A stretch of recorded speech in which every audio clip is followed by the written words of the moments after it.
Bismillahirrahmanirrahim. Alhamdulillah wadi masih diberi nikmat. Mugi-mugi saged ngaji istiqomah manfaat barokah fid dini wad dunya wal akhirah. Bismillahirrahmanirrahim. Qauluhu wa aqalud dafni hufratun. Jadi membahas tentang perkara yang fardu kifayah, yaitu mengkubur mayit. Nah iki Qalu wa aqalu dafni utawi luwih sithik-sithike ngubur iku hufratun iku sak luwangan tuk timu engkang nutupi apa hufrah raihatahu ing ambune mayit. Jadi minimal dalam pengkuburan mayit adalah satu lowang kubur yang bisa menutupi baunya si mayit. Jadi ketika sudah dikubur maka baunya mayit tidak mengganggu kita yang masih hidup. Jadi misalkan dikubur dalam kuburan sing kedalaman 1,5 meter ya monggo, 1 meter ya monggo, itu sudah tidak sampai baunya mayit mengganggu kita. Jadi aku mau yang penting mengkubur mayit harus baunya mayit itu tidak sampai mengganggu kita. Artinya baunya mayit sudah tertutupi oleh kubur tadi. Wa tahrisulan jaga apa hufrahu ing mayit jaga minasibai saking kewan galak. Jadi ketika nantinya sudah dikubur, kuburan itu bisa menjaga mayit dari hewan-hewan. Nah iki. Jadi ketika kuburannya kok cuman sekilan atau misalkan 10 cm, 5 cm kedalaman kuburnya mau, itu sudah berbahaya sekali. Nanti kalau ada hewan yang sampai mengganggu mayat ini, dikeruk misalkan, lah itu juga masalah nantinya. Makanya ketika pengkuburan mayit harus kuburan yang tidak sampai nantinya mayit itu diganggu oleh hewan-hewan buas. Misalkan kedalaman 1 meter atau 1,5 meter, nah itu enggak masalah mau. Jadi perkara yang wajib menjadi fardu kifayah itu ada 4. Kemarin kita sudah bahas. Sing pertama memandikan mayit, sing kedua menyolati mayit, mengkafani juga, yang terakhir itu mengkubur mayit. Lah 4 perkara ini hukumnya fardu kifayah. Ketika satu desa tidak ada yang melakukan maka dosa semua. Tapi kalau ada sebagian orang yang melakukan itu sudah gugur kewajibannya.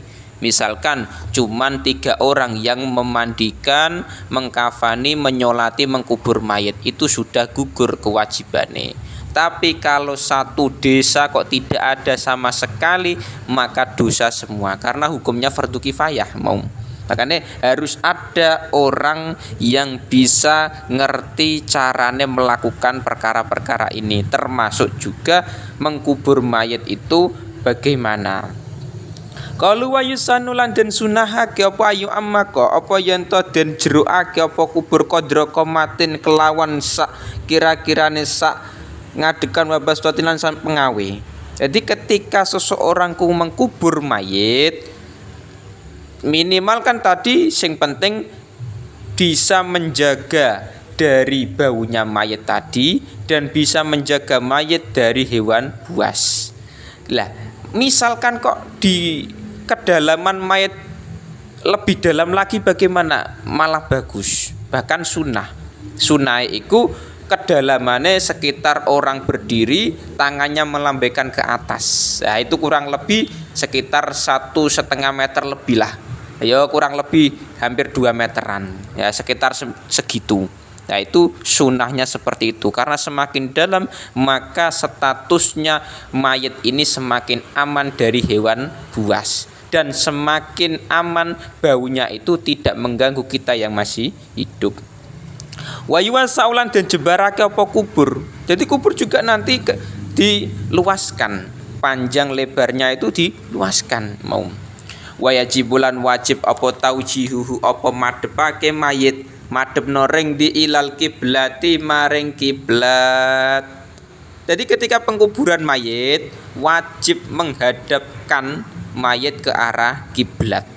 Nah, jadi posisinya kepala di arah utara, di arah utara terus dimiringkan ke kanan, yaitu menghadap ke kiblat mau. Makanya ketika nantinya kok mayit posisi kepalanya di arah selatan bagaimana? Ya boleh-boleh saja, tapi nantinya makruh. Jadi ketika posisi kepala mayit di arah selatan, terus mayit kepalanya diiringkan ke kiri menghadap kiblat, meskipun toh itu menghadap kiblat, tapi makruh.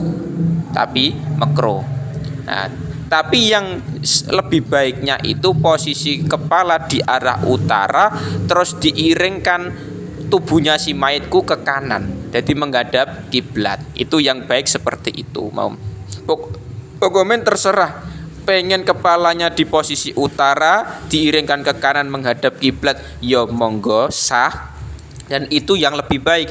Misalkan posisi kepala mayit di arah selatan, mayitnya diiringkan ke kiri menghadap ke kiblat, itu juga gak masalah, cuman makruh mau. Jadi harus tahu pengkuburan si mayit itu posisinya bagaimana.